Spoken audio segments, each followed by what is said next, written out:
Hey everyone, Jack Burdey from the Schaefer Financial Team here at CG Wealth Management.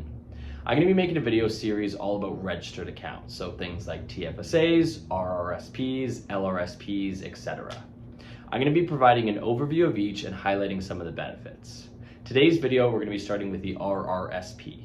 Let's jump in. What is an RRSP? An RRSP stands for Registered Retirement Savings Plan and was first introduced in 1957. It's one of the various registered accounts that are offered to Canadians to help them save for retirement. The registered aspect essentially just means that the account is registered under your name with the federal government. It is overseen by the CRA or the Canada Revenue Agency to monitor things like your RRSP contributions, the timing of those contributions, and more. How do RRSPs work? The basic idea is that when you make a contribution to your RRSP, which is essentially just a deposit into the account, you get a tax deduction for the amount put in. The maximum RRSP contribution annually is 18% of your earned income from the prior year, up to a maximum of $32,490 for 2024. And be careful, because if you over-contribute more than $2,000 of your total RRSP contribution limit, you're going to pay a pretty heavy penalty of 1% per month of the account value. Let's say that you're at a 30% marginal tax rate and you make a $10,000 RRSP contribution. The best way to look at it is that that contribution reduces your taxable income reported by $10,000 for the year in the eyes of the CRA. However, given that your contribution was made with after-tax dollars or money that you already paid tax on, you have already paid $3,000 of tax on that final $10,000 of income, which is no longer counted. Therefore, because you have technically overpaid tax, the government will give you back that money. Benefits of an RRSP. So the most significant benefit of an RRSP is the tax deduction you get when you make a contribution. The higher your income, the higher your marginal tax rate is going to be, and the more benefit you're going to see with the contributions you make.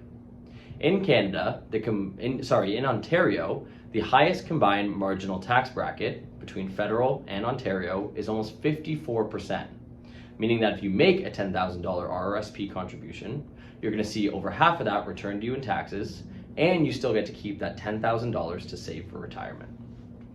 The second benefit is tax-deferred growth. You're able to invest the money that you contribute into things like stocks, bonds, funds, etc. to help grow your retirement savings. Given the power of compounding, the earlier that you begin to make contributions and invest that money, the more time that it has to grow. For example, starting at 30 years old, if you were to invest $1,000 a month at a 6% rate of return, you would have over $1.4 million by the time you retire at 65. And as long as the money stays within the account, you don't pay any taxes on it. However, if you make a withdrawal from your RRSP, that amount is added to your taxable income and you pay tax at your marginal tax rate. RRIF conversion. The year that you turn 71, you must convert your RRSP into a RRIF, or a Registered Retirement Income Fund.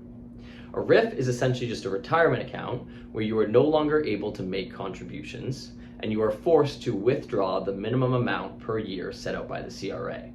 The idea of this is twofold. One is it forces you to withdraw some of your savings to support yourself when you're no longer working.